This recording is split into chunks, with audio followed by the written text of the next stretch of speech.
The Stool Squad is back. You've got poop questions, we've got poop answers. That's today. The Stool Squad.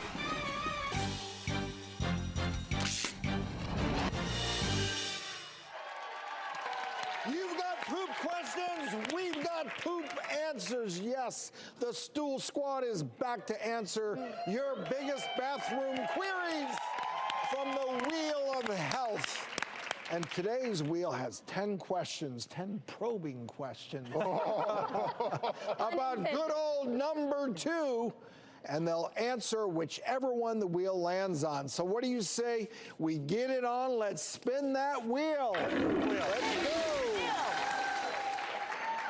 go. All right, first question. When should I see a doctor about diarrhea? Who wants the big D? Oh, it's either Dr. Guts or Dr. Butts. So I'll go with Guts, Dr. Guts with this one, is diarrhea. All right, common sense. When should you see a doctor if you have diarrhea? First of all, let's define diarrhea. Some people think if they go a couple of times a day, but it's formed, that's diarrhea. That's not diarrhea. All right, it needs to be liquidy. You need to go at least more than 3 times a day. So most diarrheas are self-limiting. So if my rule of thumb, no pun intended, my rule of index is if you've had it for longer than 3 days, all right, then go see your doctor. Or if you're having symptoms, like if you feel dehydrated, right, and you can't keep anything down, common sense, go see your doctor. What do you think? I think the same. You know, a lot of us, we get the flu, food poisoning, it lasts a couple days. We just don't feel good. We can get better from it. Make sure we drink fluids. If you're having a lot of diarrhea and abdominal symptoms and you can't keep fluids down, or you're vomiting at the same time, that's a time to see the doctor or go to an urgent care or to ER because you'll need IV fluid because you need to be hydrated to heal. And if there's blood in the stool, if you're having bloody diarrhea, definitely see a doctor.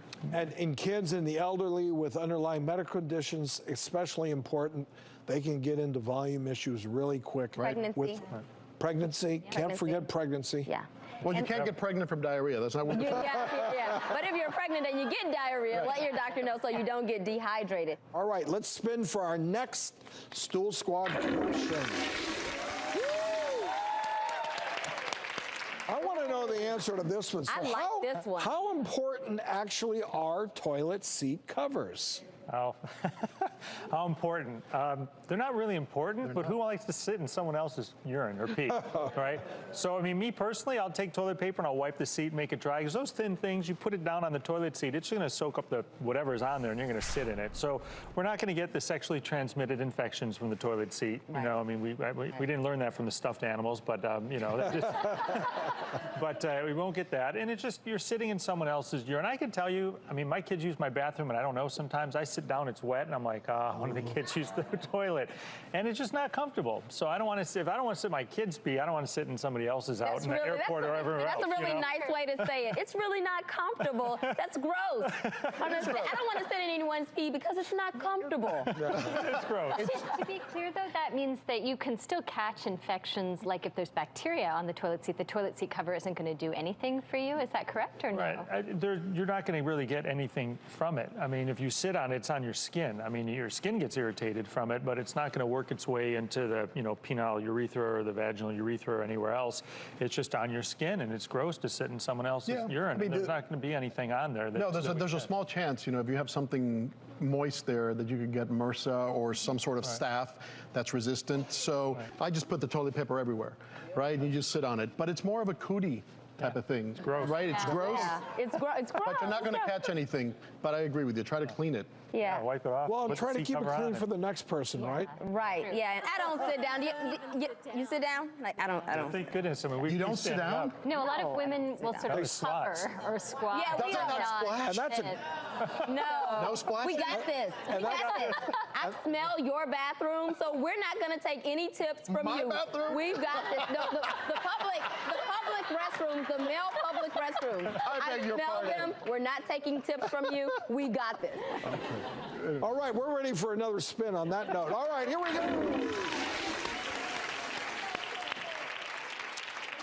All right, other people. Ooh, why do other people's poop smell worse than your own?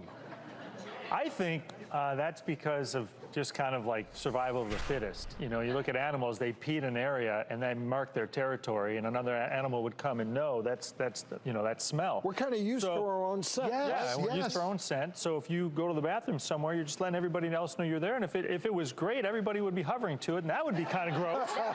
That'd be really gross. Poop parties. I mean, we'll be hanging out. That'd be really gross. So you know, you go to the bathroom and it smells good. It's your smell. But it's the same thing. Like if you cough up phlegm, you have the flu, and you cough it up. You'll swallow your own phlegm. You don't want to swallow somebody else's phlegm, right? It's yours.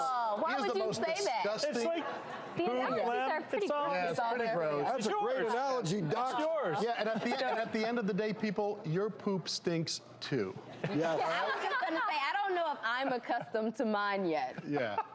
We certainly are. Well, that's why you. You were on this show, Mike, and I have to give you credit for this one, though, because I remember another time when we were talking about this, and it was something related to the smell of the poop, and you said, well, it smells because it's not cologne. Yeah, it's not cologne, Right? it's poop. It's poop. You know? It's waste. It's waste. Yeah. Full of Stuff bacteria. your body doesn't want. God, I just learned so much here. All right. Thanks, Doc. Dr. Jorge, Dr. Rosenfeld, thank you. The Poop Squad strikes again.